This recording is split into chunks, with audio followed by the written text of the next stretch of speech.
might look at the initial price tag and go, oh, yikes, I could buy 3 piano adventures books for that, or whatever. The thing is, this will last you a lot longer. So this one, book 1, level 1, that takes students anywhere from 6 to 18, 24 months. I mean, seriously, the average would be like in the 12 to 18 range. We're not talking about a quick pace here in terms of getting to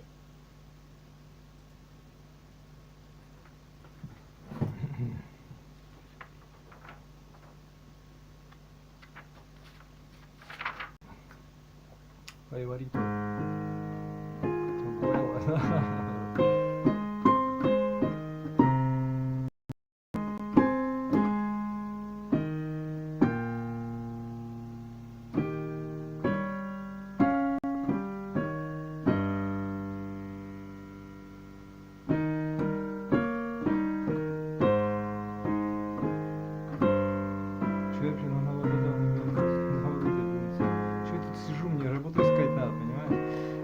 Еще неизвестно. Они все так говорят, что ты, ну когда, то есть неизвестно.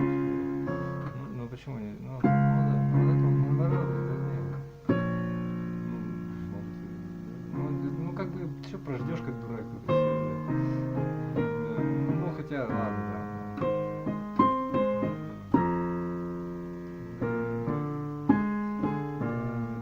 Вот это и есть он самый, да, черт знает, чем черт знает.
на самом деле ничего не знает. Как гирюсь там, не гирюсь, ты вообще...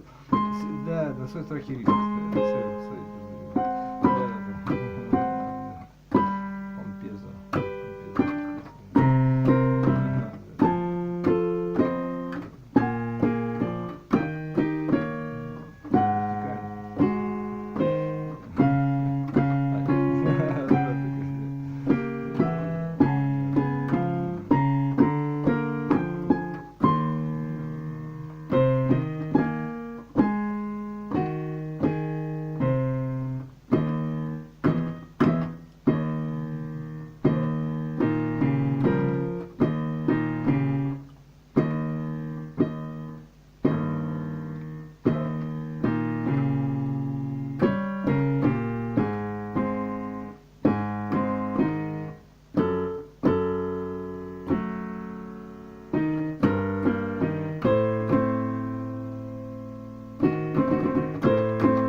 Муж, тот муж.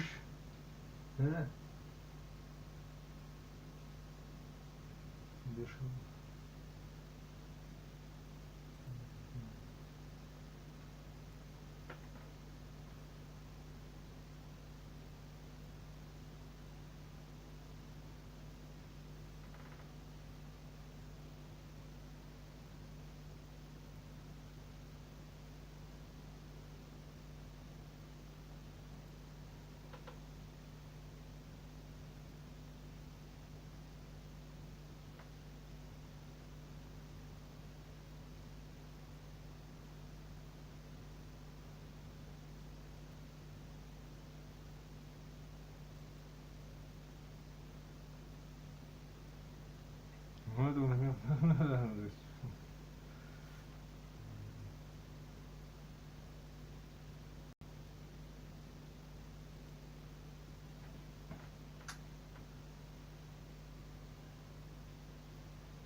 Сухостоите против.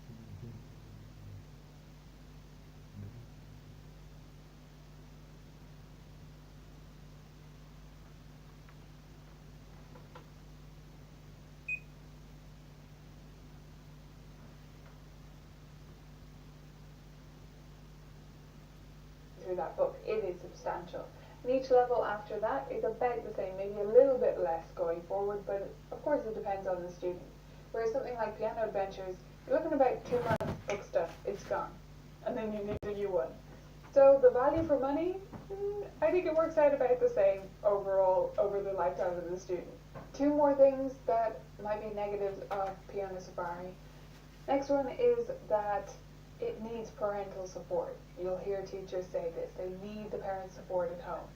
Here's the thing. To be successful with music lessons, you need the parent support, especially with younger students, which a lot of teachers are taking and using Piano Safari with. So, does it need extra parental support? Sort of, but also they'll go faster than another method. So really, parental support will just make students go faster. I don't know where to land on that. I don't think there's a good answer. Get your parents involved. That's the answer.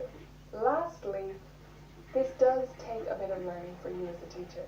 Like I say, I think that's a good thing. I think you're going to learn so much, and you're clearly dedicated to craft because you're spending time watching videos like this, right? So I know you know that's worth it. They do have fantastic teacher guides on their site, so make sure to make use of those if you're just getting started. And watch all the videos and read the mini essays. There's really so much information on their site. You can also see examples of my teaching, of Piano Safari, bits of my lessons, things like that, if you're a Vibrant Music teaching member. So just go over to our training library and select teaching videos, and you'll see quite a few there where I teach various things within Piano Safari so you can see it in action. So there you have it. There are a bunch of methods and the considerations when looking at each one. I hope this helps you to start thinking about methods in different ways and being able to analyze them for yourself. Like I said, there are so many out there, so this isn't the definitive list of every method ever. That would be impossible, but it does give you a great starting point and a great way to think about methods moving forward. If you agree with me and you think this was a great way to start thinking about methods, make sure to hit the like button on this video and leave me a comment below. I'd love to hear how you get on and what your opinion is on these various methods.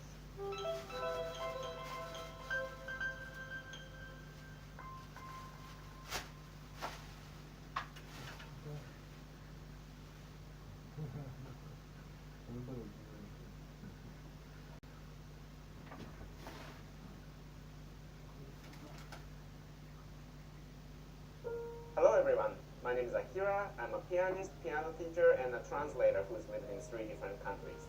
Many of you have asked what method books I use, so I'm going to just talk about that today. It seems like many of my audiences are active piano teachers and self-learners. By the way, I don't recommend learning piano without taking any lessons because it will be wasting a lot of time. Piano teachers can help you learn the piano in the most efficient ways. With that said, I know you're going to still try to do it. Like I take allergy medicines with coffee, even though it's not recommended. So I'm going to share these tips so you can try to learn by yourself with as much help from YouTube. Before I start, as always, I want to say a huge thank you to my patrons on patreon.com. With your help, I'm getting closer and closer to making these videos more often. And if you're kind enough to support me for $3 or $10 a month, I'll leave the link to my Patreon page in the description. With that said, let's...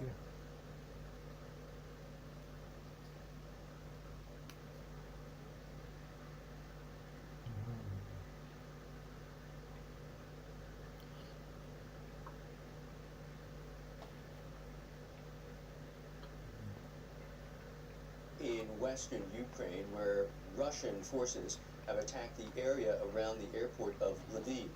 The extent of the destruction is unclear at this point.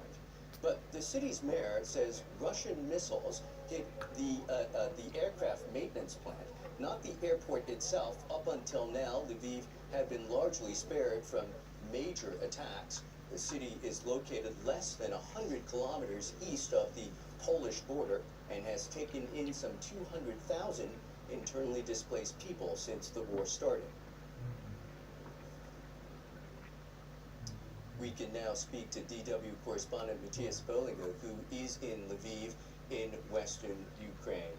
Matthias, we understand several blasts have been heard in Lviv. What more do you know about that?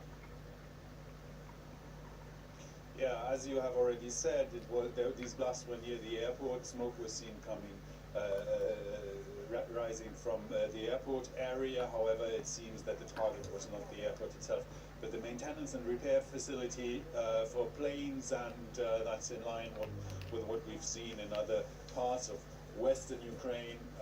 Fighting on the ground has been largely limited to the eastern parts of the country. The southern and the northern, limited is a bad word because these are vast areas, but the west has so far not been threatened with invasion, but there have been airstrikes throughout the whole country, and they have been mostly targeting facilities that, for example, can be used by the Air Force, the Ukrainian Air Force, and so that's airports and also military bases and all kinds of strategic targets, and this maintenance facility where planes are repaired is in line with that. Is there any reason to doubt that it was in fact a Russian attack? Who else would damage a Ukrainian plane repair facility if it's not Russia?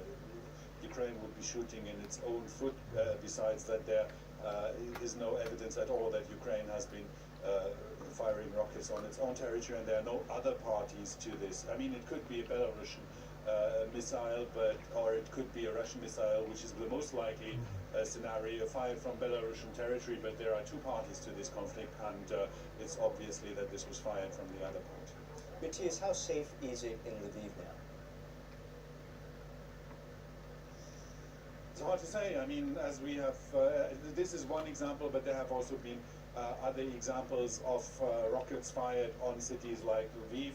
There has been an attack on a military training center a few days ago that is near Lviv, so there are frequent air raid alarms, but we have not seen any of the indiscriminate bombing of civilian facilities, infrastructure, residential quarters that we have seen in those Russian-speaking parts of Ukraine like Kharkiv or in the capital of Kiev or Mariupol. So it's relatively safe, and that is why all these refugees are here. They're here, of course, on their way out of the country because this is near the border with the EU, but they're also here because this part of the country is still considered relatively safe. However, it's a war, and things can come down from the sky anywhere in Ukraine. I'm curious, what does that tell you about the Russian strategy in targeting Lviv, Matthias? It's, as I said, it's not really a change from what we've seen before. Russia has targeted anything that they would consider a military target, and this has been mostly infrastructure that could be used by the Air Force, the Ukrainian Air Force, which is still which is small and which is definitely not in control of the skies, but which is still active and which is still inflicting damage on the Russian Air Force and on Russian positions. So it's kind of an expected target. Other airports, Vinnytsia Airport, for example, that's another town in western Ukraine and has largely been spared of attacks, but the airport has also been targeted, and the airport of Lutsk, which is another town here. So it's pretty much in line with that. I don't think Russia is in a position or is willing to extend its warfare, its on-the-ground warfare, or its shelling of civilian infrastructure at this moment to western Ukraine. I think Russia has pretty much reached its limits for now, but of course they are trying to target these military, potentially military used facilities. Matthias Berlinger in Lviv, many thanks, Matthias. besieged port city of Mariupol has experienced some of Russia's fiercest bombardments. Local officials say about 80% of the city's dwellings have been destroyed and over 350,000 people are trapped without heat and other basic necessities. On Wednesday, Russian forces bombed a theater sheltering hundreds of civilians. 130 people have been rescued, according to Mariupol's mayor. The full extent of casualties is unclear. DW's Nick Connolly managed to get through to a 19-year-old named Yuri in Mariupol, who sent us these voice messages.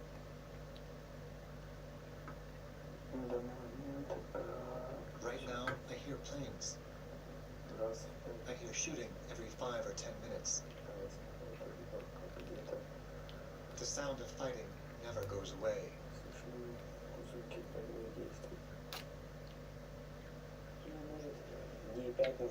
It's been days Что он since по-русски intense говорит? shelling started Ничего они here по-русски where I am говорят. now. Запрещайте все, делайте сразу вопросы. Ukrainian and Russian forces are fighting, and I haven't been able to leave my house. This is the 5th day I've been stuck inside.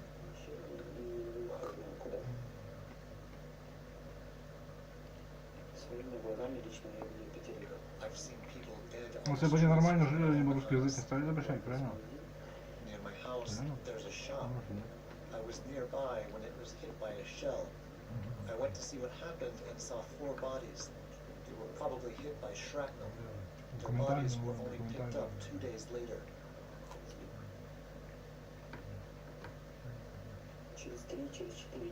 Three or 4 days after the war began, people started running out of food. The shops were shut, and people started raiding shops that had been damaged by shelling in search of food. Another 3 or 4 days later, people were so hungry that they started breaking into shops that had stayed undamaged because they needed to eat.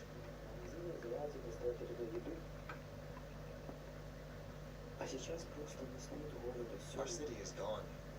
It doesn't exist anymore. It's been destroyed. The shops have been smashed up by hungry people, and our buildings have been pulverized. My friends went around the city and saw 5-story buildings where only the cellar was left.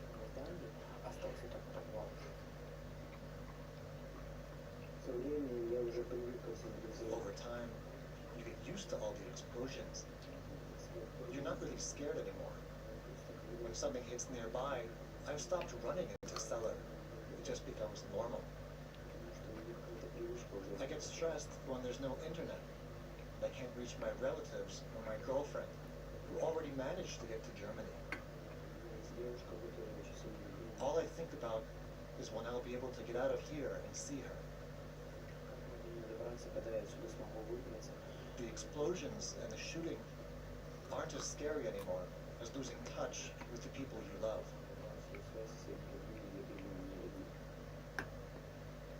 Well, since we spoke to him, Yuri has managed to escape Mariupol. Many others have been less fortunate, with attempts to organize reliable evacuation corridors failing, as Ukraine accuses Russia of ignoring its ceasefire commitments. We're joined now by Evgeniy Kravchuk. She's a Ukrainian MP and a member of President Zelensky's Servant of the People Party. Welcome to DW. We really appreciate you joining us. You and your country have now endured more than 3 weeks of war. Let me begin by asking you how you're doing personally. Well, I'm doing as every MP is doing. I'm doing my job. I'm working as MP because the parliament has been gathering for a few times since this full-scale war started.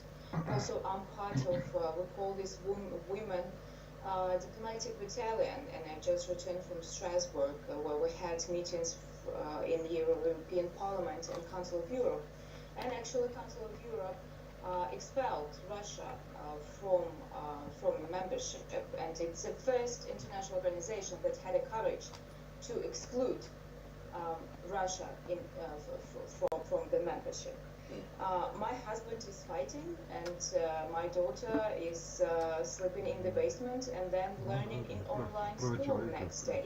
So it's the same thing as all other people experiencing. Of course, those who are in Kharkiv and Mariupol, they experience a lot more because they don't have food, water, electricity, but they do still have hope that we will get a proper support to end this war of aggression and terrorism, because it's simply terrorism what Putin does. You mentioned the fact that your husband is fighting. Do you talk to him on a daily basis?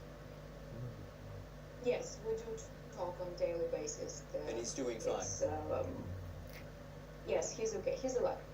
Let me ask you this. The mayor of Lviv today said that Russia attacked the city's airport area.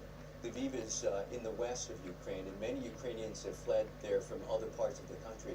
Do you expect Russia to target the west more? We expect that Russia could target more if they do not, have any going on the ground. Because as you see, they've stopped in going into the Kiev. They don't have ammunition. They don't have people enough to seize Kiev. So right now they are targeting civilians more and more. Trying to get airport in Lviv, it's something that we've seen from the very first day of this war. But also an hour ago, a civilian neighborhood in Kiev was targeted. There was no war facilities over there. It just, just people living in high-street houses. Russians do not probably have the proper number of missiles to cover the whole residential areas of Ukraine, but they would do it just to scare people. And they certainly have there is no safe place. Yeah, and they certainly have many troops to do that. I wonder, as you continue to endure this war, whether you feel that your country is getting enough help from European countries. Well, of course, I'm thankful for the help we already got, but of course it's not enough to have proper defense in the skies. Because why we're talking about these green corridors, about the people country? Because they shell the cities, the normal peaceful cities, from the skies.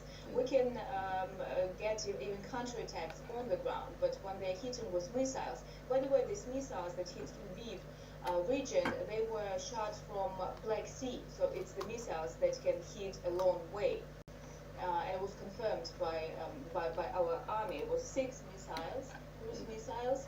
2 of them were taken off by our air defense system, but 4 hit whatever area. The mayor will tell more about the consequences. Why we need air jets to fight Russians in the air, and why we need this air defense system to take off these missiles? Because they're targeting targets in all Ukraine and killing people every day. And by the way, I would like to comment yesterday's tweet of your chancellor about that it's only war of Putin. I would like to bring you some numbers from the sociology that Radio Free Liberty had taken in Russia in recent days.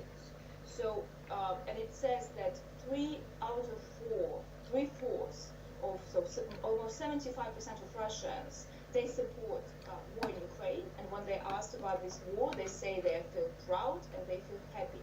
And today in Russia, they will celebrate an 8th year of anniversary of annexation of Crimea. They have concerts all over the country, and Putin will be addressing the nation. Of course, they are getting most of the news from propaganda channels, but that's the reality. They do support this war.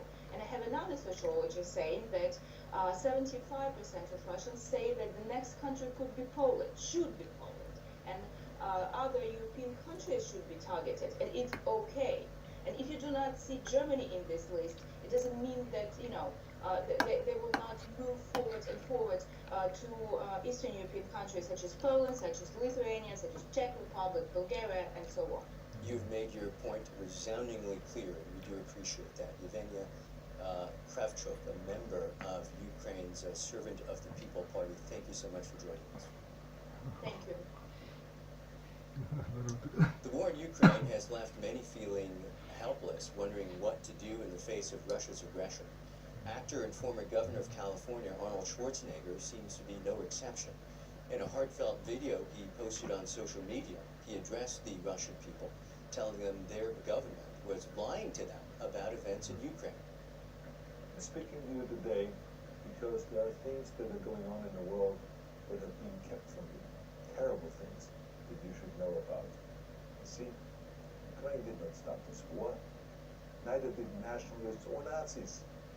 Those in power in the Kremlin started this war. This is not the Russian people's war. No. Every bomb or every shell that falls is falling not on an enemy, but on a school, or a hospital, or a home. I know that the Russian people are not aware of such things are happening. So I urge the Russian people and the Russian soldiers in Ukraine to understand the propaganda and the disinformation that you've been told. I ask you to help me spread the truth. And to President Putin I say, you started this war. You're leading this war. You can stop this war. Let's cross over now to our Russia analyst, Roman Goncharenko in Bonn. Roman, extremely strong words there from Arnold Schwarzenegger. How effective is this message, and will it reach the Russian public? Well, I would say it's probably the best message that I've seen from the West to the Russian people, because persons like celebrities like Arnold Schwarzenegger used to be very popular in Russia, especially with my generation and the people who grew up in the 80s. It's difficult to estimate how this will resonate, because Russians have a very limited access to social networks, Western social networks like Twitter or Facebook. But they do have YouTube, they have Telegram, where Schwarzenegger also published his message. So what I've seen so far, there's been a positive reaction on YouTube, for example, positive comments, but there are also a lot of Russian trolls doing typical whataboutism, saying, hey, Schwarzenegger, what about Syria? What about Iran, other countries where US invaded? Why were you silent at that time? So I would say that some Russian critical media also published that, and this is probably the best way to reach young Russians. But you have to understand that more than half of Russian population supports this war, so the effect would be limited. Понимаешь, может быть даже так. Тут непонятно это, понимаешь? Россия защищается. Россию всегда хотели, понимаешь? Если ты взглянешь, ну хорошо, это так, как нам историю преподают, да? Я сейчас не за, не против говорю. Вот ты, если бы ты в русской школе учился, тебе бы сказали, пришло татаро-монгольское иго, и потом русский народ воевал и положил себе почти полный, да, короче, да, и потом смели татары там, типа того. Вот потом пришел Наполеон, и там опять, да, то есть, ну там не говорится про жертв, но тоже, наверное, было немало. Ну, а может и наоборот, да, да, понимаешь? И такая ситуация, что, да, про внешние войны там они не очень говорят. Ну, окно в Европу вот прорубили, вот это они говорят, да. Но это тоже способ самозащиты, так воспринимается это, по крайней мере, понимаешь? Потому что если бы Россия была необразованной, вечно бы тут шастал кто-нибудь, понимаешь, да? Да, ну это тоже как бы, наверное, как с другой стороны, другая сторона монеты, наверное, может и так даже. Ну да, типа того. Ну вот и что деваться теперь? Ну, видишь, то ли мы слабые, то ли нас, да, понимаешь, да. Ну не знаю, не доверяешь Западу просто и все. Украина-то что, она маленькая, им плевать, они отдались Западу, да и хрен с ними, да, типа того, да. Только они что-то, не знаю, могли бы как поработать как-то хорошо, лучше бы, я не знаю, что, меня не касается. Ну, значит, нет, не бывает такого. Мне интересно это, я просто так вообще сам. Ну, не привыкли пока, особенно. Может быть, что-то знаю. Да. Поэтому, да, непонятно. Ну, непонятно как раз, да, понял. Да. И парни, да. Правда только в труде. Это я точно тебе могу From сказать, Russian да. point of view, you don't have to reconcile that, Люди, да, because зло в людях, но President не Putin has искоренимо, made it very понимаешь? clear Вот that людей he's not напугай going и to не stop, договаривай. will И continue будет until политика Ukraine тогда. surrenders. This is what he И said, дайте and this is шили, what мыли he's там. repeating nearly every Понимаешь, day. ну зло. И а что нет, нет, они прям идеальные. Вы белые пушистые, а мы что, не наоборот что ли? А наоборот, ну, I think it's an attempt, меня не касается. Russian attempt. Хорошо, а как нам, как бы, Disguise ну the да, West, я to согласен. disguise Ukraine, maybe to win some Ладно, time, to pull up resources, because the Russian offensive is not going well. And I would be very optimistic about those negotiations. So for the coming days and week, I think the situation will get worse. President Biden called Vladimir Putin a murderous Ну я уже просто dictator, все, pure они говорят thug, так, да-да-да. who's waging Все an хорошо immoral просто, war все хорошо, against the people все of хорошо я. Ukraine. How bothered is the Kremlin by this name calling from the White House? Well, we've В had русских some школах так и criticism говорят. from the Kremlin, but I think they actually do not care. We are beyond the point where they care about Western remarks or what Western leaders say about Russia or Vladimir Putin. And I think also such remarks like by President Obama in 2014 when he said Russia was a regional power, and there are experts in the Даже West если who это tend to say пропаганда, that was a понимаешь, mistake. даже если там I don't история actually не может think быть полностью that, ложью, понимаешь? President Putin cares Да, about то есть... And he sees himself as a big commander who is doing historic, Ну, что ты хочешь who is сказать, waging наоборот, historic wars or bringing glory back to Russia. So he doesn't really care, I think.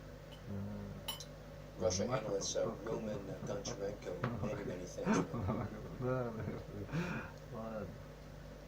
Ну что, The World Health нормально, люди же Organization делают says все. indiscriminate attacks across Ukraine have damaged hospitals Я and вообще crippled ничего не знаю, healthcare не понимаю services. просто все. WHO Director General Tedros Ghebreyesus Тяжелый warned набор. the war could have a devastating impact on Ukraine's citizens and healthcare system for decades. The disruption to services and supplies in Ukraine is posing an extreme risk to people with cardiovascular disease, cancer, diabetes, HIV, and TB, which are among the leading causes of mortality in Ukraine. Here's a look now at some of the other developments in the conflict. The United Nations Under-Secretary General has called for an investigation into the civilian casualties in Ukraine. Speaking at the UN Security Council, Rosemary DiCarlo said international law prohibits attacks on civilians, and those responsible must be held accountable. Russian strikes have destroyed schools, hospitals, and residential buildings. Australia and Japan have announced new sanctions on Russia as punishment for the invasion of Ukraine. The sanctions target multiple individuals and organizations, including Russia's central bank, finance ministry, and 2 oligarchs linked to Australia's mining industry. NATO Secretary General Jens Stoltenberg says the alliance must prevent any escalation of the war beyond Ukraine's borders. He was speaking in Berlin after meeting German Foreign Minister Annalena Baerbock. The foreign minister said more German troops would be sent to NATO's eastern borders. U.S. Secretary of State Antony Blinken says Russia is making no meaningful diplomatic effort to end the war in Ukraine. He also said he agrees with President Biden that Russia has committed war crimes. Biden added that he believes Russia's Putin is a murderous dictator waging an immoral war. Meanwhile, NATO has been conducting a massive military drill in Norway. The alliance says the maneuvers are designed to test troops' readiness for combat in cold conditions. Some 30,000 soldiers from 27 countries are involved. DW's Jack Pyra reports from Camp Rena in Norway. Fire and maneuver. 2,500 French, Polish, Spanish and Portuguese soldiers taking part in this NATO exercise called Brilliant Jump. The soldiers told us the invasion of Ukraine has bolstered their determination to defend their countries. This exercise, we actually can see that we are a solid group. We are working like one organism, and if we are together, we will find a way.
шмятать, шмятать.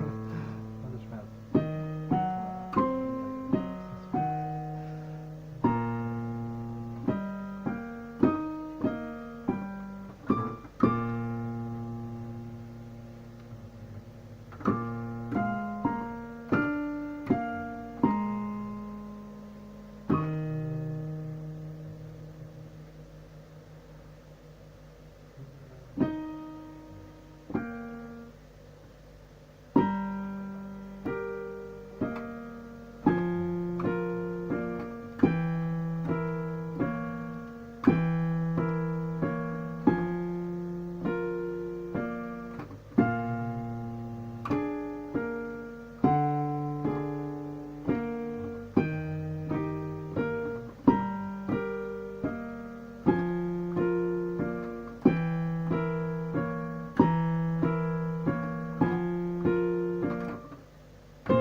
гитариста и все, да.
обратимся.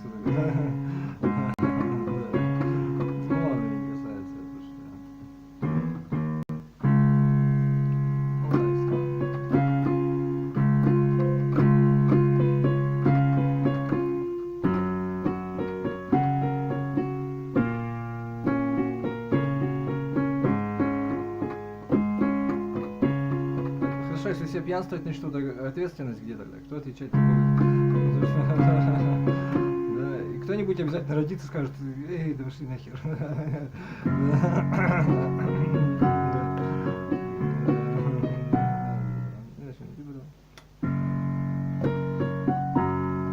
И начнет работать на себя, пока все бухают. Но это не про тебя, может, и не про меня даже.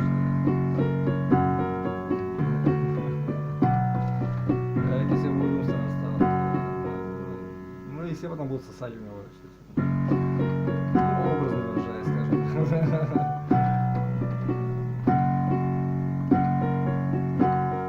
Либо преступный, но он на себя так говорит. Ну, он на себя так думает, потому что хорошо, к черту. Вот это, вот это. Мне надо чихать на это все. На вас мне надо чихать, на всех. Потому что мужчина, знаешь, мужчина это одиночество, да. Потому что это ответственность. Да. Ну, как тебе, да, ты всегда на публике, но ты всегда один, понимаешь? Да. Ты всегда должен что-то сказать, но ты всегда за все должен ответить, поэтому только ты один можешь сам наедине с своей совестью, с Богом Саваофом, который, да, то есть с мерилом правосудия и справедливости и всех дел мира сего, да, понимаешь? Ты всегда, вот он понимает. И так было всегда, наверное. Предашь, убьешь себя и окружающий мир, да, понимаешь? И покажешь, ну, да, предашь себя, убьешь все. Да, можно тихо и мирно тропой трудяги, да. Трудолюбие, да. Ну ладно. Ну вот я про это говорил. Да. Ну, постепенно, ну не с той стороны начнем, начал, значит, да, понимаю.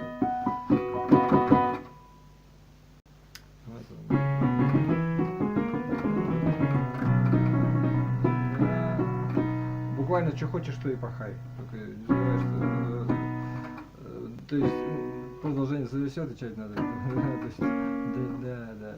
Чтобы тебя это радовало самому, чтобы не унывать, понимаешь? Потому что ты на других людей радуешь, да, понимает он тебя, да. Начнешь унывать, станешь как Путин. Как бы, понял. Да. Как бы, ну да. Жена, ну неважно. Крылья потеряешь свои, понимаешь, и карш, да. Начнешь унывать, если да. Не важно. Унывать, если начинаешь. Да, не надо, да, потом это имел в виду себя, да. Работать надо просто, потому что...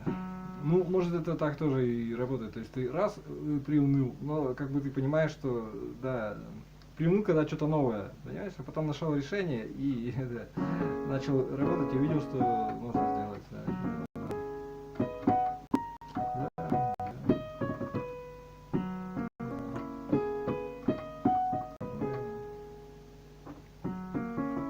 Короче, понял ты меня, да, то есть вечная свобода, даже, да, то есть и плен, но только пока ты на него согласен, когда понимаешь, то есть идеально, просто да, да, и спросить-то даже не с кого, представляешь, какой ужас, вообще как ты,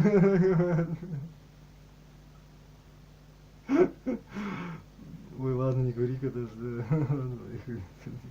Я молчал.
Вот это и был самый, да,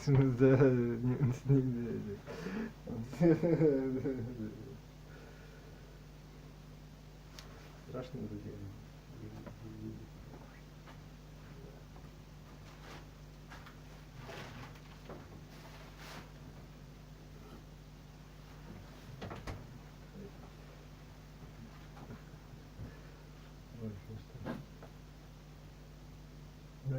Ругик.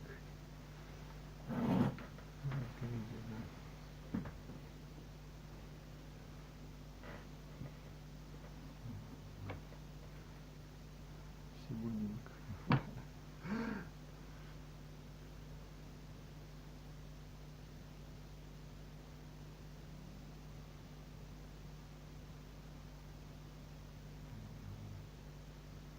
Да, вот на музыку. Меня вот это, да. Да.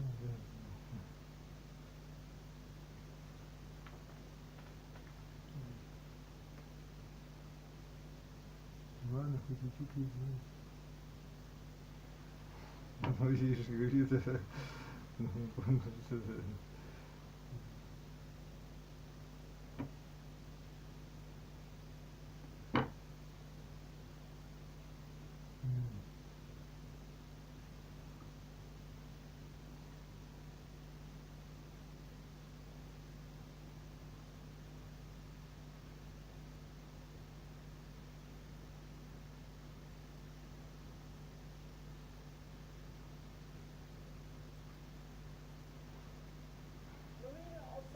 Welcome to the program. Doris, listen, you made a protest on state television this week that reverberated around the world. I just want to know, on a human level, how do you feel? Are you feeling scared right now? No. You know, I don't feel scared, but at the moment, of course, I feel a huge burden of responsibility, and I realize that my life has changed irrevocably. And I don't think there's some sort of sad fate in store for me for the démarche on air, but I'm hoping that I won't face criminal charges. Marina, you were fined this week some 30,000 rubles for an unauthorized public event, is what the court said. Do you think you will get more punishment? Obviously, the idea of disrupting Kremlin propaganda with this new law could carry 15 years in jail, much more punitive sanctions in terms of fines. Are you concerned about that, or do you think they won't do that to you? You know, at the moment, I'm not too worried about it, because it was an administrative offense, and I was handed a sentence, an administrative sentence, and there is a criminal investigation underway. It's still ongoing, and I don't know what will happen next. Marina, can I just ask you, you're an ordinary Russian woman who worked for state television. You have 2 children. What on earth made you do this? How did you decide to do it?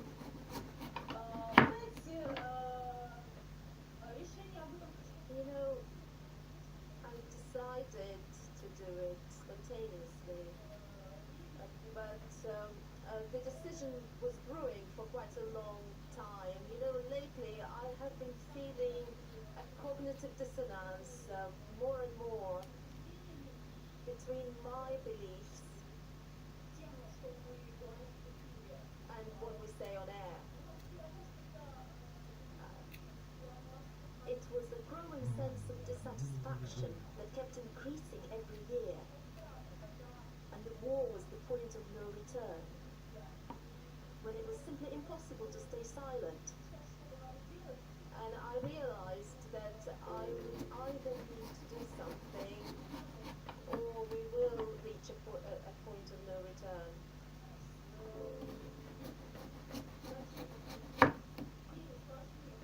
And it will be more and more difficult to do anything. Marina, tell me physically how you were able to do it. I mean, could you just freely walk onto the set? Were you part of the nightly broadcast as a producer? How did you actually physically get access to the anchor set? You know, let's say that I was afraid until the last minute that I won't be able to do it, that it won't have the effect that I was expecting, because the newsroom on Channel 1 is a huge open space, open plan area, and I was planning to stand back, but then I realized that I would not be visible, and the directors will change the layout very quickly. I'll be arrested and it will all over at once. But eventually I watched the scene technically and thought how to organize it correctly. And right in the last minute, I decided that I would be able to overcome the guard who stands in front of the studio and stand behind the host. So I moved very quickly and I passed by the security and showed my poster. Marina, do you think that other journalists will follow what you did? What reaction have you had from colleagues? No, I have not spoken to any of my colleagues yet because I had to give up my phone as part of the administrative offense, and so I haven't been in touch with my colleagues yet. But as far as I can see on the internet, some of my colleagues have begun to resign from federal TV channels, and I think this is becoming a public demonstration because many are feeling a disconnect between the reality and what they say on air. So look, we've talked to a lot of people inside Russia, journalists, who say that, something like 70% of the Russian people actually watch state television. And these are the people who believe the Kremlin propaganda, who believe that there's no war in Ukraine, who believe that no civilians have been killed. I wonder whether you think your protest can change what they thought. I mean, it was 5 seconds. Can change what people believe. Indeed, society in Russia is divided in two. One half supports the war and the other doesn't. Those who На 3 я бы support the сказал. war, of course, they watch Да, state получается. Russia. And yes, they are rather brainwashed by the propaganda because state propaganda is airing from every state TV channel from morning till night, especially now there is an information war. And I'm watching my elderly mom who Нет, тут такого нет, все выгодополучатели, понимаешь? Все, кто с русским паспортом, они все получают выгоду от этого. Ну, вместе с тем и как бы и минусы тоже какие-то определенные, да. Да. Ну и кто живет здесь, тем более, да, соответственно, да. The phrases that our propagandists created, and I think 50% of our society are like my mom. But I wanted to show to the world that Russians are against the war. The majority of Russians are against the war. And even if they support the Kremlin policy, they are pacifists. They hate war inside themselves. Everybody in Russia is scared by what's going on. Everybody is confused. Our life changed overnight. Russians are really scared by what's going on. And their faces show fear Showing up. and confusion. What is next for you? What will you do? Ну что такое? Что ты? Tell you what I'm gonna do tomorrow because the times are such that our lives have changed overnight. Ладно, женщина, девушка же, что ты? With this war, and it's difficult to plan anything because everybody is living in a way that we're thankful for today and we don't know what will happen tomorrow, what tomorrow will bring. It's just something that scares us a lot. And just another personal note about your own safety. Do you fear for your safety? Have you received any, harsh criticism? It's the first day that I'm at home, or not actually at home, but at my friend's place. So I haven't yet read all the commentaries and all the news. So I've not yet sunk into this world, this contradictory world of the information war. I'm saving myself. And how about your children? Are you able to protect them? Do they understand what their mom did? I don't know yet what to do next, what my steps will be. At the moment, my children are safe. And of course, I fear for them very much, but I hope that they will be okay. Marina, I do appreciate it, and thank you so much for being with us. Sorry, I was talking English. I want to tell you a story about what I had because when I was 12 years old in 1991, the war began in Chechnya, and we lived in Grozny, and Irish tribes began to explode right under our windows, and we killed from there. We fled from there, leaving all our things, our apartment, and now I understand perfectly what Ukraine refugees are feeling now, and I really worry about Ukraine refugees, and also I worry about Russian soldiers, so young boys, and I think they really don't understand why they have to do it, why they have fighting. That is such an important story. You grew up with this war that was created in your own hometown in Czechia. I understand. Thank you very much for being so brave. Thank you very much for inviting me.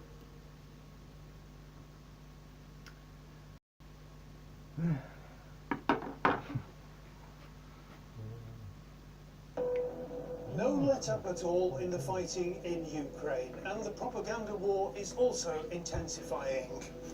A clinic comes under attack. Who's to blame? Residential areas flattened. The same question. Who is to blame? A whole city cut off. Again, who's to blame? It's a battle of words between a man whose country clearly stands behind him and an autocrat with a long record of pulverizing opposition. On To the Point, we are Zelensky against Putin. Whose truth is stronger?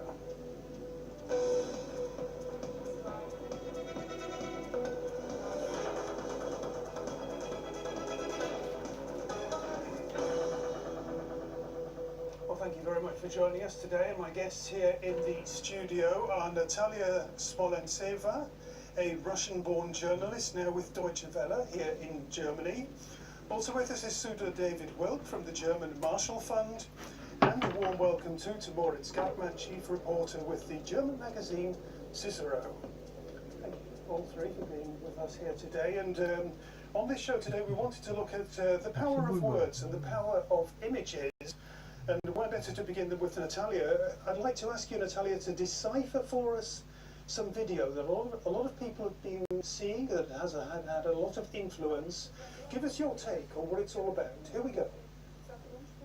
So we see this as a live broadcast on Monday night on one of the main Russian state channels, and for a couple of seconds editor Marina Ovsyannikova rushed into the studio behind the presenter holding a sign saying basically no to war, and saying don't believe in propaganda, they are lying to you.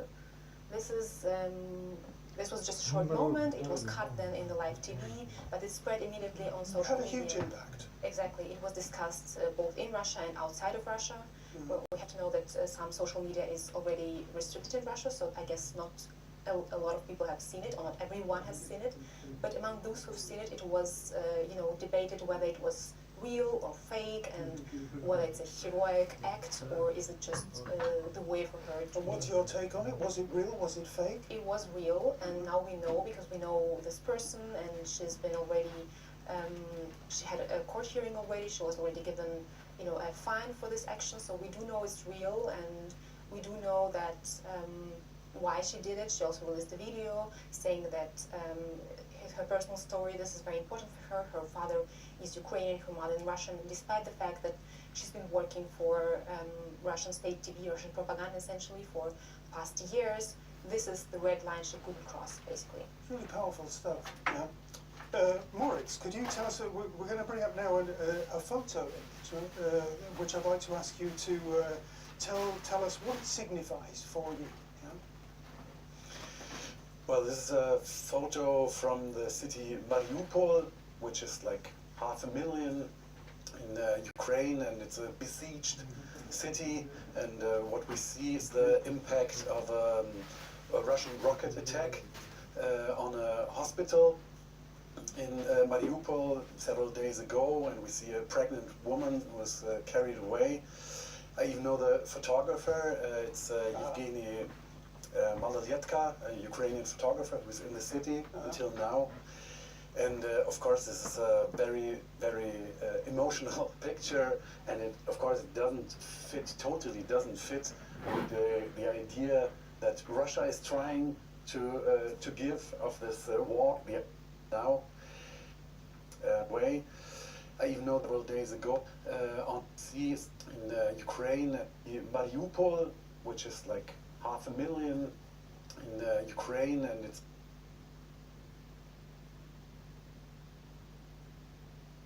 делаем вид, что не заинтересованное лицо города. City, and what we see is the impact of a Russian rocket attack on a hospital in Mariupol several days ago, and we see a pregnant woman who was carried away. I even know the photographer. It's Evgeniy Maratovich, a Ukrainian photographer who's in the city until now.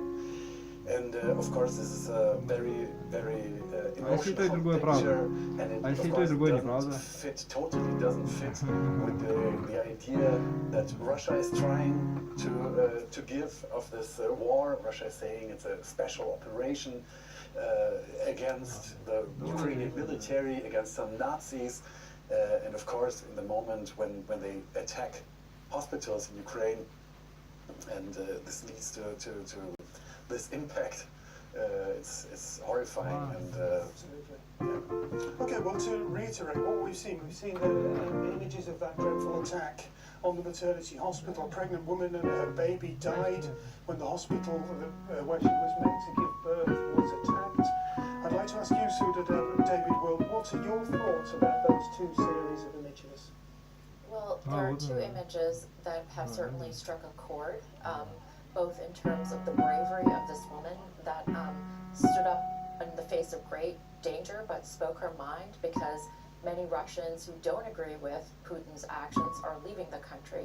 So the ones that are staying behind are certainly under risk for speaking out. And as you mentioned, she went through 2 days of lack of sleep and probably fear for her life, and is now out. But who knows what will happen to her next. And the other image also, of course, strikes fears for the civilian population in Ukraine, because this, of course, brings about questions about is this regime in Russia committing war crimes? Because there is a deliberate attack on civilian infrastructure and on hospitals, and the WHO has actually already spoken out against it. Well, Natalia, what would you say about these discussions now about war crimes and genocide? I mean, you grew up in Russia, that's where you spent most of your life. Tell us how you reflect on that, what you're seeing now. Well, for me as Russian, it's really hard to see what Russia, my country, essentially is doing in Ukraine. I've been in Russia just recently, just 2 weeks ago, and this moment when the war started was, you know, I guess one of the worst moments I've experienced, honestly, because until the last moment I couldn't believe this was possible, even when the, and I think many people I read this, you had said this, you couldn't believe it. I mean, for me as a little bit of an outsider, we'd seen this symbolic gesture, this huge dramatic theatrical gesture of the convoy moving forward so threateningly. We've seen this as well, and a lot of people I've been talking in Moscow, like during my reports and just on the daily life, they said, no, it's all staged, it's all the game Putin is playing, he wants to, you know, get something else from the West, he wants to get an agreement, he wants to be recognized as the superpower, but he will never ever wage a war against Ukraine. This is just insane. And, you know, we all woke up on the morning of 24th and understood that it is insane. The world had changed. The world had completely changed. The world has changed, yeah. yes. I mean, one thing that I want to add, I arrived in Ukraine, in the eastern part of Ukraine, the day before the war started, and even there, people didn't want to believe that this kind of war would start, that a large-scale war against the whole country would start. People thought that maybe there would be some escalation at the front line or anything, but they couldn't believe that this would happen, even like right next to these people's republics, where people knew what war was like. They didn't want to believe. One thing I wanted to add concerning these pictures, you know, I've lived 5 years in Russia. I have relatives there, I have friends there, and what's really hard for me to understand how Russians, I mean, these pictures, they also arrive in Russia, what's happening there. And I mean, the houses, the people, the faces, the way people talk, it's very similar to Russian cities. These places, they look like all these houses from Soviet times. They could be in Vladivostok, in Moscow, in St. Petersburg, anywhere. And I can't understand how Russians can accept and can somehow realize that this is happening, that people and places who are very similar to them, they get bombed by their army at the moment. So what's your answer to that question? Because I think, you know, we're all thinking about that. Sure. It's very interesting that you bring that up, because this picture of the woman being carted out of the hospital, the pregnant woman, you know, Russia has said that this is a crisis actor. And if you look to, for example, the United States, you hear fringe voices on the right also talking about, you know, gun violence, school shootings, like what happened in Connecticut to the kindergarten, Sandy Hook, as being, you know, those were all crisis actors. So somehow people are being, you know, brainwashed with disinformation about what the actual state is. As you mentioned before, Putin has prepared the Russian people to think that this is a war, a glorious war of, you know, freeing the Ukrainians from Nazis, right? So he's tried to harken back to a time of Russian patriotism, namely World War II. Okay, before we move on, because it's very interesting, let's just listen to how Vladimir Putin himself explains why he began this awful war. And he gave this speech in an address to Ukrainian soldiers. That's important to mention.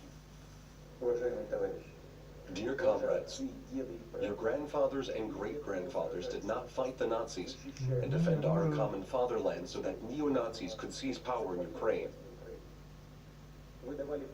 You made an oath to serve the Ukrainian people. They are a fascist junta who have seized power. They are plundering Ukraine and exploiting its people. Don't fulfill their criminal orders. Lay down your weapons and go home.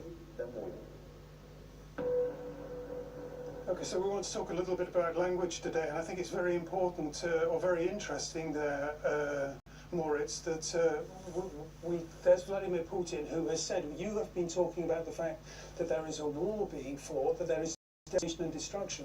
Vladimir Putin is telling his people that they may not use the word war to describe what is going on. How shocking is that? What does that tell us?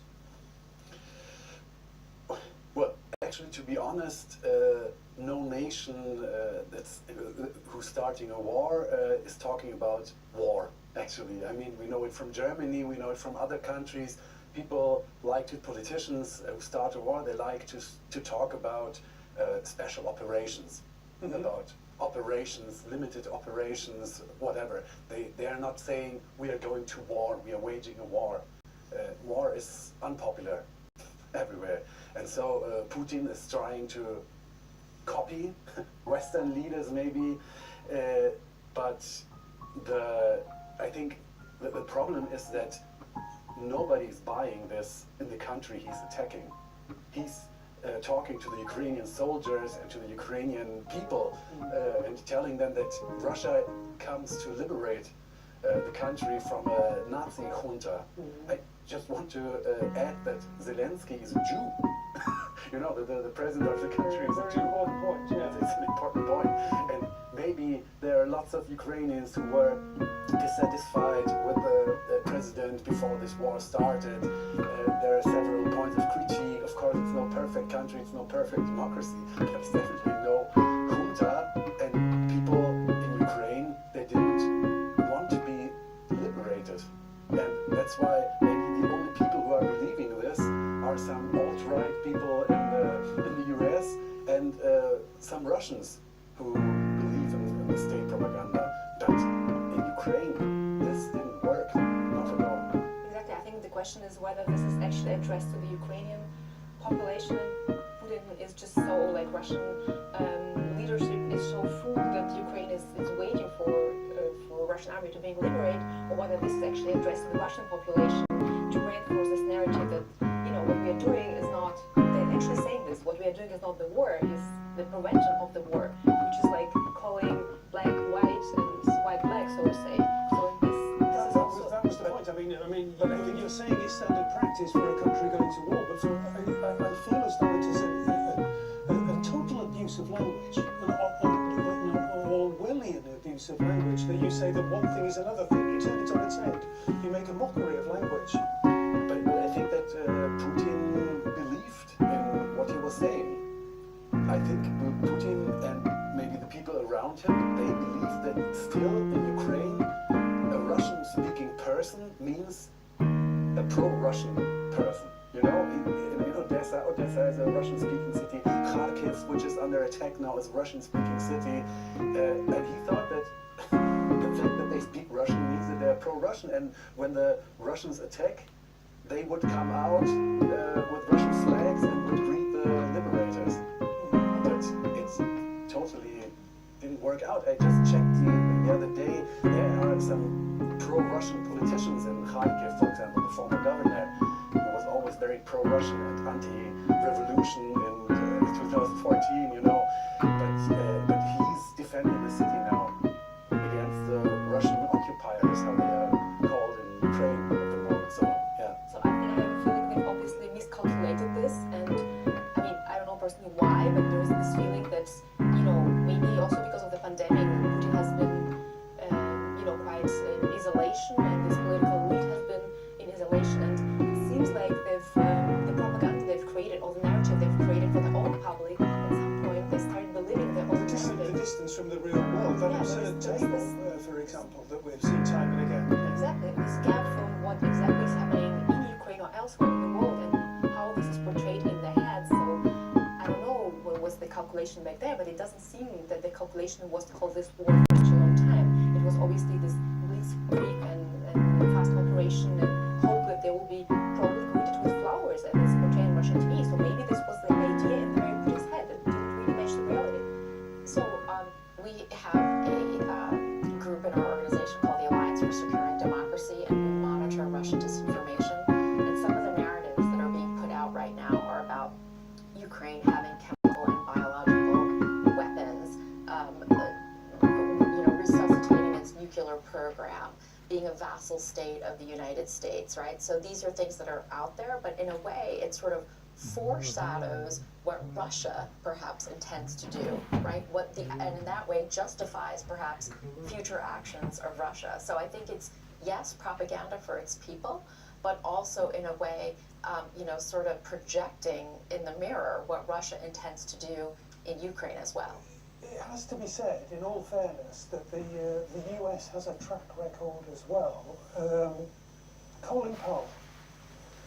You know, I think that was a war that it was not a war that the United States provoked. Sure, there was faulty intelligence, but it wasn't a war of choice, perhaps, you know, I mean, to say what Blinken said, because I mean, I think that there is a clear difference. It was a different time.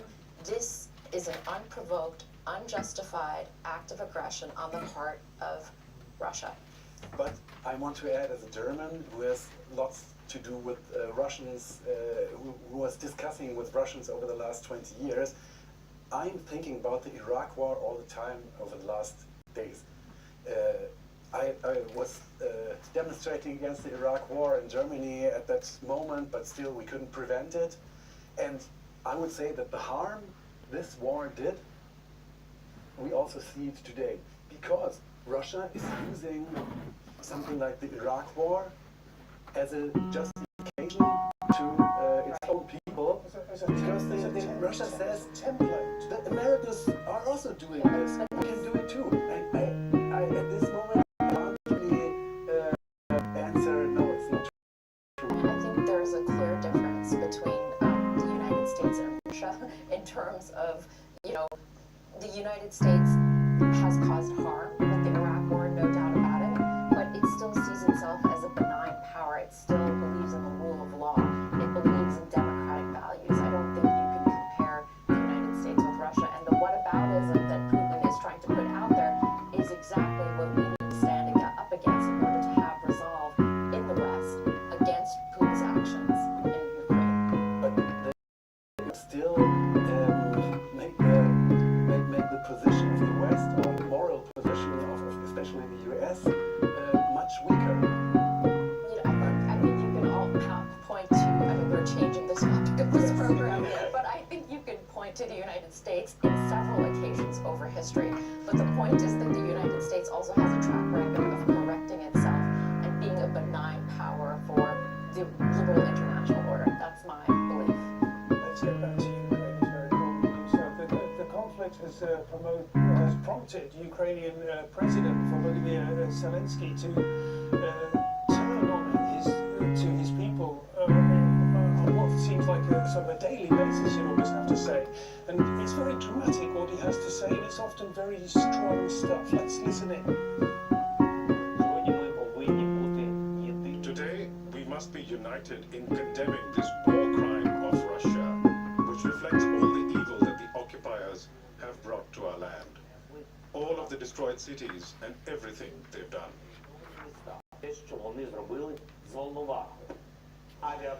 The bombing of a maternity hospital is conclusive evidence that what is happening is a genocide of Ukrainians. Natalia, what do you say to that accusation of genocide? That's a very, very, very dour crime. The genocide is also used in the Russian propaganda, actually. So it's a very, very serious accusation, and I cannot obviously speak for the Russian government or even for the Russian people there. For me, it's really painful to see what's happening there, and as a Russian, I feel horrible every day. Talking to my friends in Ukraine about it. But if we see right now, this is also on the informational part, this war between these narratives, as you mentioned at the very beginning. We also have to see what the Russian side has to say, what the Ukrainian side has to say on this, in the sense that they're trying to build this narrative, and of course the Ukrainian narrative is supported, or what the president is saying is supported by the West, and it seems to be that it's the truth narrative there. But then, in order to win, I think we need to find a way how to fight the propaganda and misinformation that's happening in Russia. This is very crucial, and it's very crucial to be allies with these people who stand up to this as well. Russia could end up very, very, very isolated indeed at the end of this whole this war. It could take almost a lifetime to recover, to get back to where people were. How disturbing is that? Isolated from whom? From what? The past week, I've been at home. I've been in Moscow for a time. I've seen people just sitting, looking at this, not believing, in huge shock of what's happening. And no matter where they stand in this position, most of the people I know, they're against this, and they're shocked at what's happening, and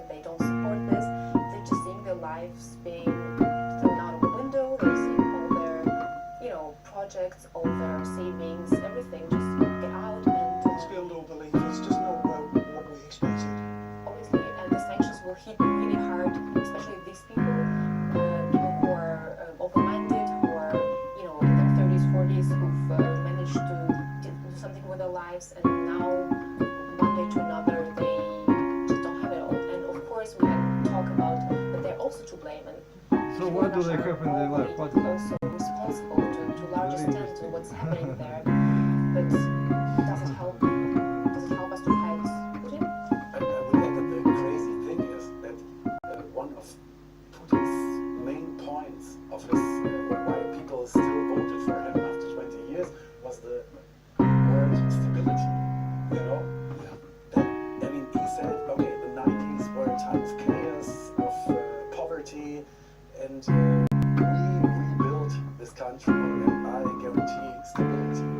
And now he's throwing all this stability out of the window to wage this war against Ukraine. And this brings me to the point to think that Putin has somehow lost contact with reality. He's thinking in categories of being a historic person, of being some kind of Napoleon, with a historic mission, and he doesn't care about things like economy anymore. Important points, very, very, very important points. Sudra, I'd just like to come back to you because we sort of ganged up on you just a little bit just now. As being an American, I just want to... the Americans are obviously a key player in what's going on in Central Europe at this point in time. It's a long way away, but it isn't for Americans. Can you explain how people are sort of reading the situation for us? Well, I think for one thing, the Ukrainian people have won the hearts and minds of the United States. Zelensky will be speaking to a joint session of the U.S. Congress, and I think that it's made the people in the United States realize that freedom and democracy are not to be taken for granted. So I think that has definitely woken people up about the fragility of democracy. And of course, when you think about the region, it also shows that the United States still plays a major role in keeping the stability of Europe. And I think if it were up to countries in Central and Eastern Europe, they certainly want a strong United States present. And this whole idea of Europe taking its security into its own hands, or this concept of strategic autonomy, is certainly on the back burner for now. Boris, we're running out of time just a little bit, but I did want to come back to you because there was, you wrote an item about what you experienced when you were still recently in Ukraine, and you were quite explicit in it, and just a little bit sort of unjournalistic in that you said it broke your heart. That's how it felt. Tell me a little bit more about how it broke your heart. It actually broke my heart because I'm not only writing about this Eastern European region, about Russia, Ukraine, Armenia, and all these countries over the last 20 years. I have many friends there, I have relatives there, and I somehow saw my mission in explaining Russia to the Germans, explaining Germans to the Russians, and building bridges actually. And my belief is that there are a lot of setbacks, you know, like Putin's getting more authoritarian, everything, and all his campaigns against gay people and so on. But still, I believed in that we were going in the right direction. And of course, this moment when Russia and the Russian army attacks Ukraine, where I also have many friends, it destroys everything. And I think it will take a very long time to Let me pick up on that because one of my colleagues said that he could imagine, he said it's a quirky position perhaps to have at this point in time, but we could be out of this in a couple of weeks' time. Is that in any way likely? Or is this a deep We don't know. I think from what I hear from the, people assessing the military, all these operations cannot drag for more than a couple of weeks, but then again, nobody expected this to start in the first place, so at this point, maybe we can't really say. We've got to leave it there, I'm afraid. Thanks very much for joining us. I hope we've given you at least food for thought. For now, goodbye and cheers.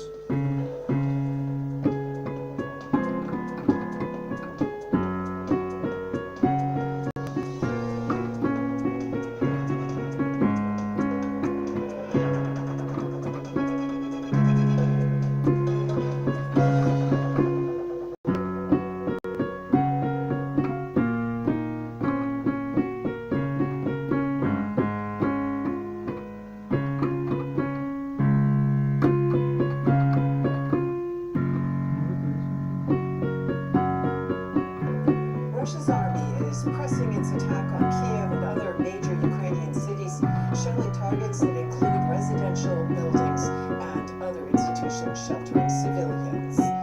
To some, the tactics look familiar, like a page from Russia's playbook in Syria.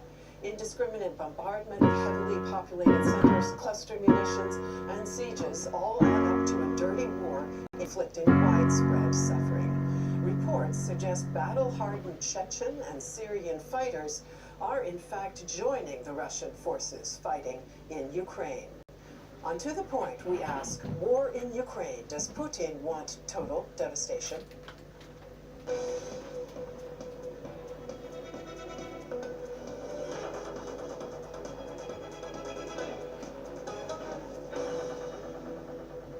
Hello and welcome to The Point. It's a pleasure to welcome our guests. Liana Fix is a security and Russian expert who works with the Berlin-based Kurba Foundation. It's great to have Kristen Helberg with us once again on the show. She's a freelance journalist who has reported extensively from the Middle East and Syria for German and Swiss media.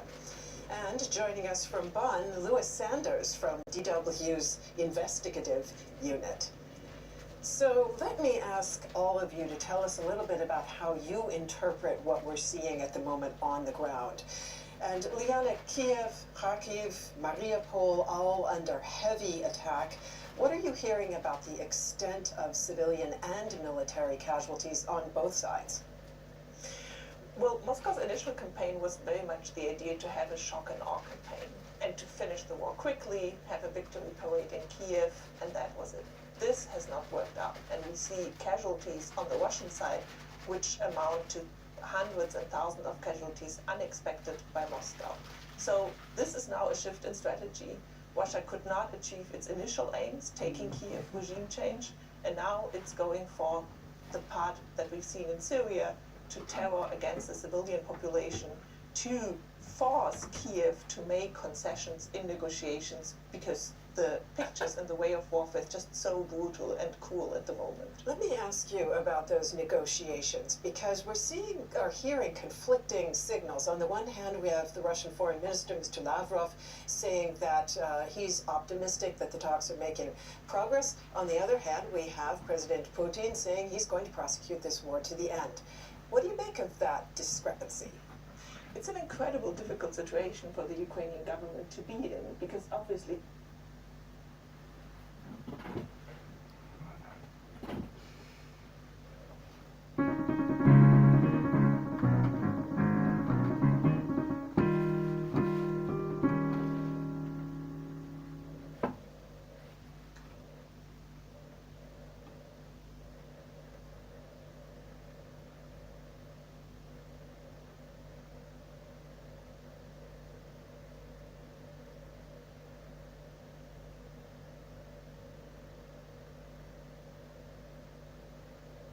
crowds packed into Russia's Olympic Military Stadium, really celebrating the annexation of Crimea, the 8th-year anniversary of that, all the while Russia is continuing to threaten the territorial integrity of not only now eastern Ukraine, but across much of the country now, including the capital, Kiev. So we're really seeing these quite shocking pictures from Moscow now, crowds packed in, waving the Russian flag, celebration of this annexation, videos shown really celebrating the Russian military. But of course, this is important timing for Russia. We have heard reports from NATO and other Western officials that morale within the Russian military and even support from within Russia is waning. We have also, of course, seen protests in Moscow and St. Petersburg against the war. So this is really a show by the Kremlin to really bolster that support for the country, for the military, and for what it has described as a military operation in Ukraine. But of course, this is a full-scale war targeting that we've seen civilian infrastructure and bringing the country really to a standstill now. But of course, these pictures will come as quite a shock to those in Ukraine, seeing the celebration of an annexation, which of course brought about what we're seeing 8 years ago. And of course, for those in the Donbass region, which has been hit particularly hard by Moscow's invasion, this will of course be difficult to watch. Now we are hearing reports that members of staff from the Kremlin and other state officials were actually pressured to attend this rally. They were bussed in. CNN hasn't been able to independently verify these reports, but of course this does fit into the narrative of the idea of Russia pushing this PR campaign as a sort of last-ditch effort, as we see that lowering of morale within the troops, and of course a show of really opposition to the war by protesters within Russia as well. Melanie? Yeah, Nada, I mean, I have to say, it's pretty surreal seeing these images, the celebration of the annexation. And this has been part of, you know, the sort of Russian propaganda machine in terms of justifying its invasion into Ukraine. And we know that they've been calling it a special military operation. They continue to do that on the public stage. And there you have it. That is President Vladimir Putin. He's speaking right now at this rally. Let's listen in. I don't think we have translation, but let's just listen into this. Was guided by when they went to the referendum in Sebastopol, Crimea, on the 17th of March 2014. They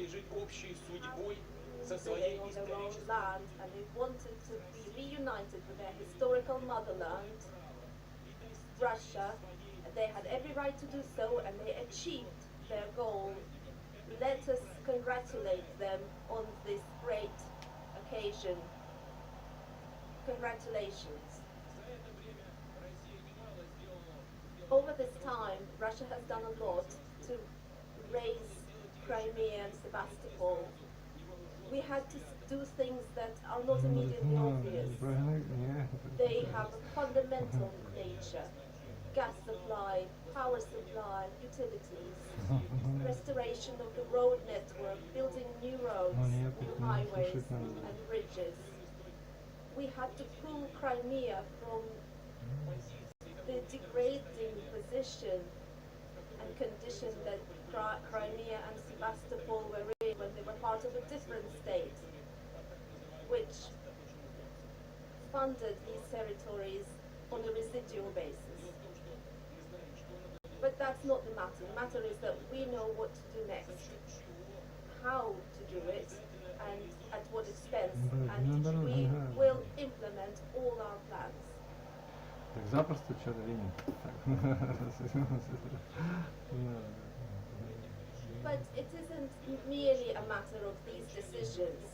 Crimeans and the people of Sebastopol did right when they put a barrier in the way of nationalism and Nazism and extreme nationalism.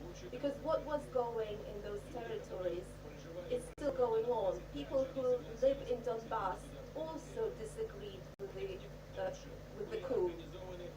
And immediately, punitive operations were carried out against them, and more than one. They were sunk into a blockade and constantly shelled. It was subjected to airstrikes, and this is what we call genocide. And to rid these people of this suffering and this genocide was the main reason, the main motivation, and the main objective of the operation that we began in Donbass and Ukraine. This was the objective, and this is when I think of the Bible. There is no greater love than if somebody gave their soul for their friends.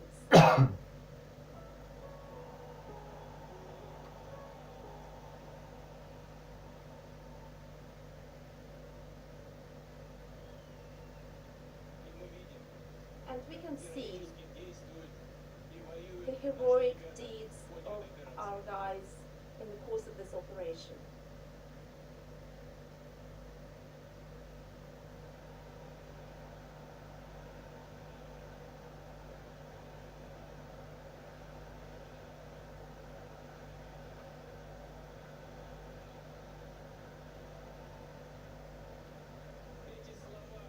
These words from the Holy Scripture of Christianity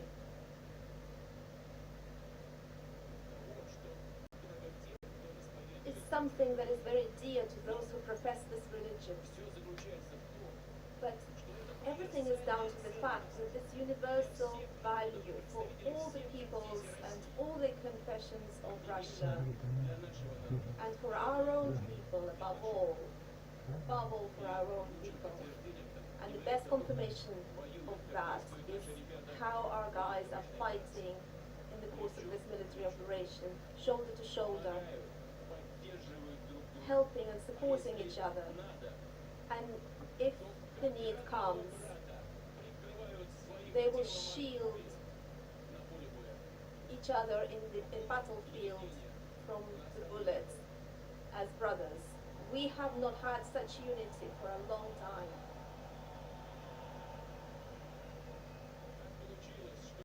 It so happened that the beginning of the operation merely by accident coincided with the birthday of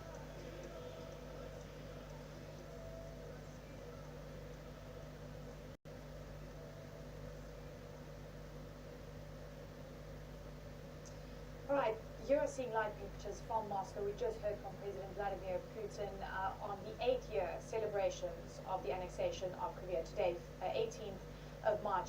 And I still have Nada Bashir with me. Nada, I want you to just repeat some of what President Putin said, that Crimea is reunited with the historical motherland, and let us congratulate them. And he says, we know what to do next, and we will implement all our plans. He's basically reiterated, and he's also justified what their next moves are, and he, you know, again, spinning the line of Nazism, and that he's there to save Ukrainians. Yeah, Lenny, you have there, he's celebrating the annexation of Crimea, likening that now to this special military operation, as he's described it, in Ukraine.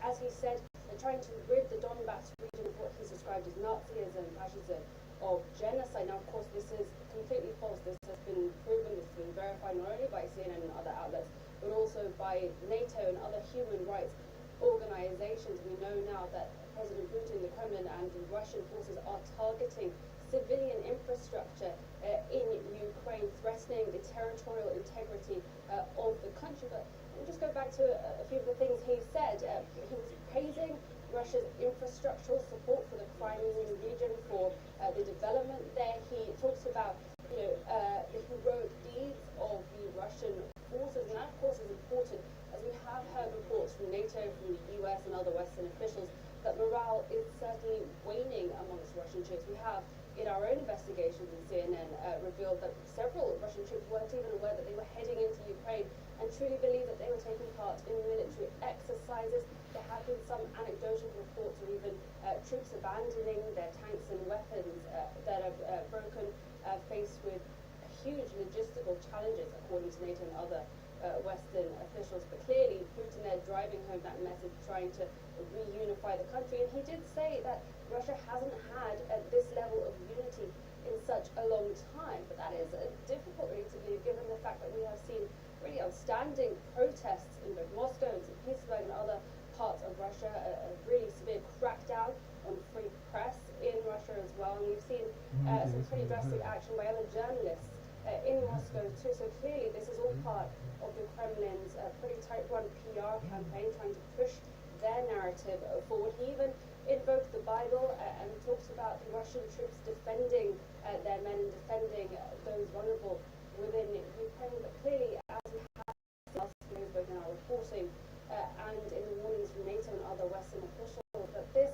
so-called special military operation is a full-scale war targeting civilians, threatening the territorial integrity of Ukraine. And it does seem as though President Putin is really trying to bolster and rally the support of the Russian people.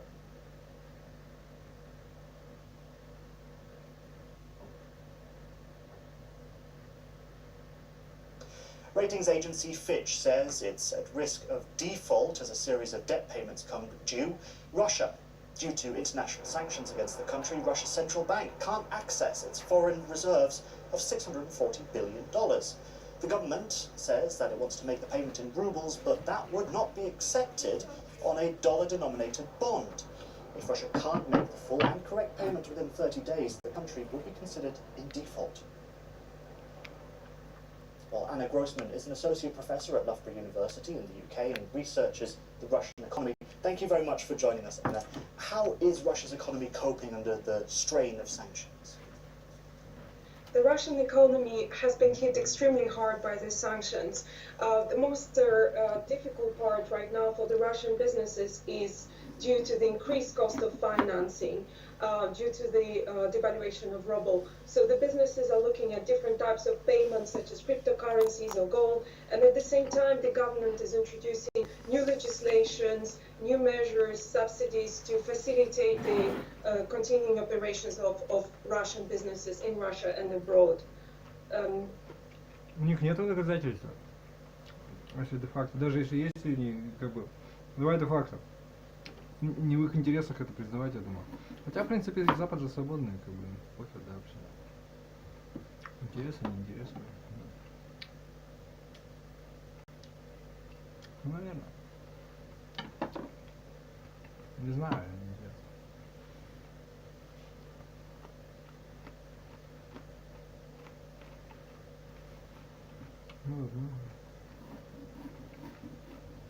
То есть Запад хочет сказать, то есть люди, которые CNN, что нашими ракетами бомбят жилые дома, что ли, у них? Потому что, да. А в Донбассе ничего не было. А Донбасс не бомбили украинцы, да? Ну это ладно так. Ну Донбасс это их территория, они как бы сами себя наказывали. Нет, не карали, а наказывали просто. Не знаю я. Да. Не знаю я просто так, да. Да, там все люди были. Да. Там уже были не украинцы, а враги были уже, да. Пускай, меня не касается, да, не знаю. Ну, наверное.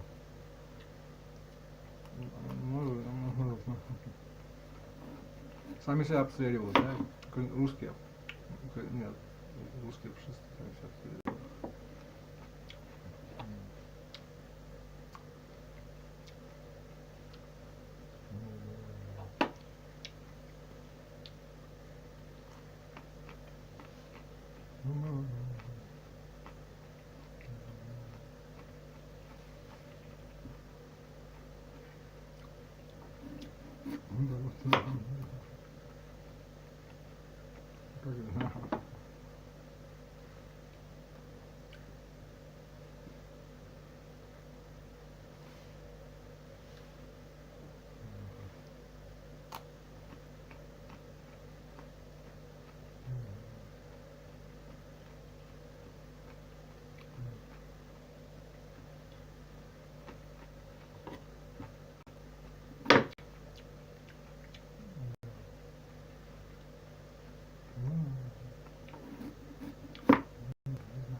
Может быть так даже.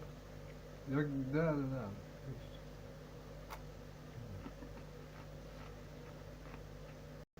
Ну да, ну и ладно.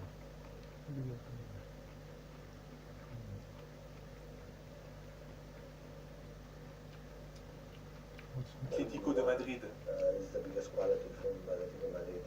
Ils sont toujours dans ce qu'ils font, et quand vous essayez d'imposer votre jeu, parfois c'est difficile.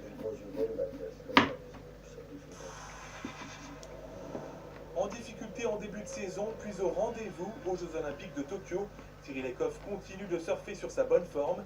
La Norvégienne s'est imposée cet après-midi sur le sprint d'Oslo. Partie avec le dossard 9, Ekoff a signé le meilleur temps de ski et fait qu'une seule faute au tir lors de sa dernière balle. Elle devance l'Autrichienne Lisa Theresa Hauser et la leader de la Coupe du Monde, Marte Osbu-Roesland. Hécatombe de forfait pour Milan-San Remo. Pas de Jasper Stuyven, dernier vainqueur du monument italien. Pas de Caleb Ewan non plus, 2 fois deuxième de cette course en 2018 et 2021. Julien Alaphilippe sera également absent. Tous sont malades. Malgré ses défections, la Primavera restera attrayante demain. Mathieu Van Der Poel a avancé son retour et sera au départ du premier monument de la saison.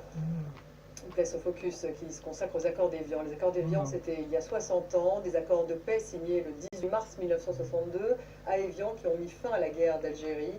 Un cessez-le-feu est entré en vigueur le lendemain, le 19 mars. La guerre d'Algérie qui a duré 8 ans. Eh bien, on y revient tout de suite avec ce reportage.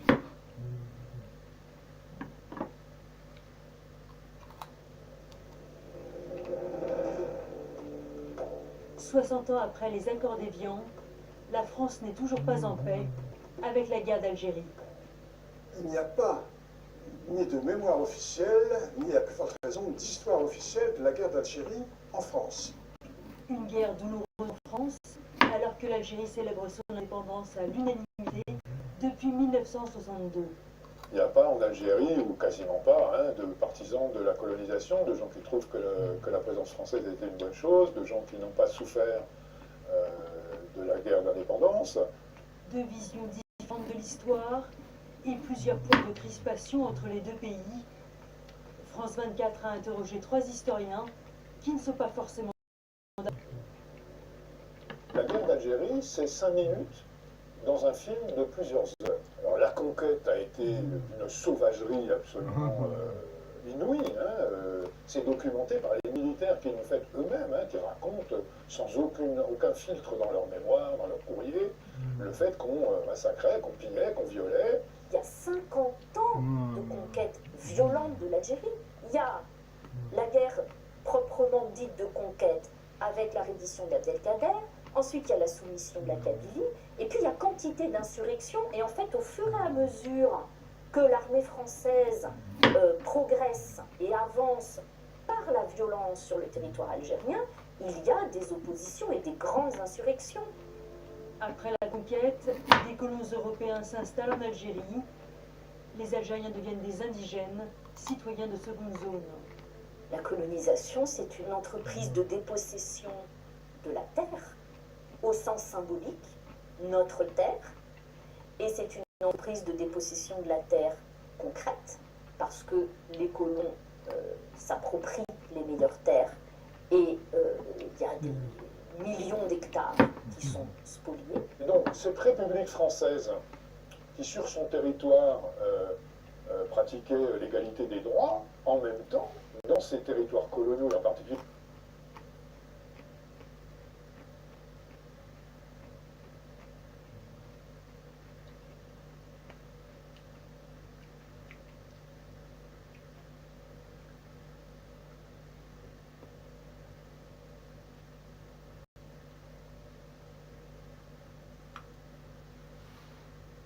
Harry Potter's score is a masterpiece in orchestral writing, and one of the things that really sets John Williams apart is how skillfully he handles the woodwind section. Even if you don't read music, you can probably tell from a glance that this is on another level. I studied the orchestral score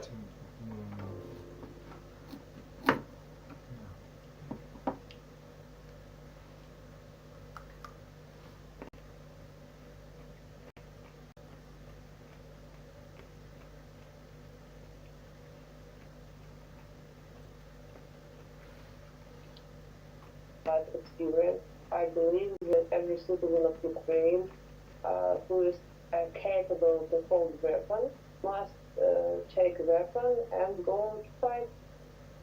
Olena is one of the reasons Ukrainian women now have the right to fight in the military. When she joined the war in eastern Ukraine in 2014, women were unable to hold combat positions, so she served in a volunteer battalion. Olena became part of the movement lobbying for gender equality and was one of 6 women fighters featured in the documentary Invisible Battalion. The laws changed in 2016, and Olena formally joined the Ukrainian army. The 42-year-old has seen a shift since 2014, when male soldiers were surprised to see her on the front lines. They always ask me, are you a medic or a sniper? And now we only got used. There are a lot of positions for women, machine gunners and engineers. Even I know 2 or 3 women, they are commanders of tanks. The army changed and the society changed. I think Ukrainian army and Ukrainian society become more stronger with strong women. As Olena sees it, fighting is a right for women, not an obligation. And from making protective gear like camouflage nets and bulletproof vests, to building homemade weapons, Ukrainian women are mobilizing, no matter how old or how young. Сделаем We're making fuses for Molotov cocktails. If conflict in the East brought volunteers like Olena into the army, the latest Russian invasion may well bring a new wave of recruits, from an MP to a former Miss Ukraine. On March 18th, 1962, France and Algeria signed a ceasefire agreement. While opening the way to a declaration of independence, this date in no way marked an end to the violence.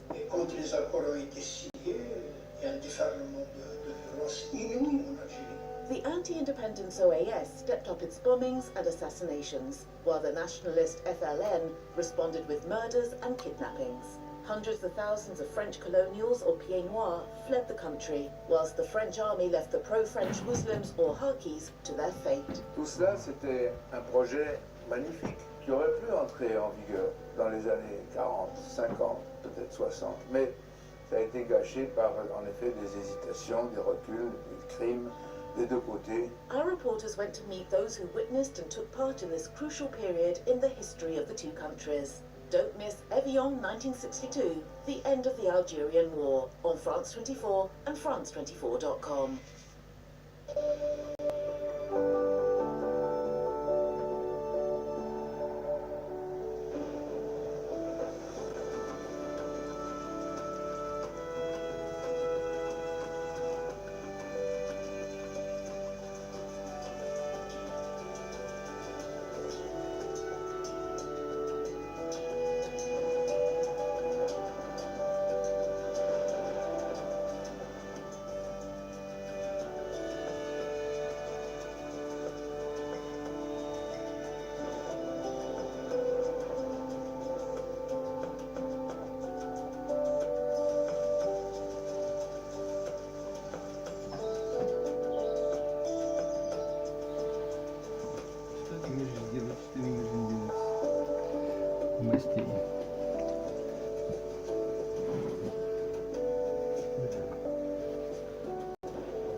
Это они придумали работу. Если где-то появилась кора головного мозга, то это на Западе где-то.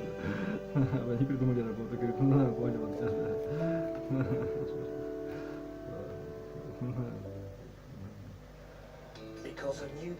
Нет, наверное, если, ну, наоборот, да, легко вам жить, ну, все это...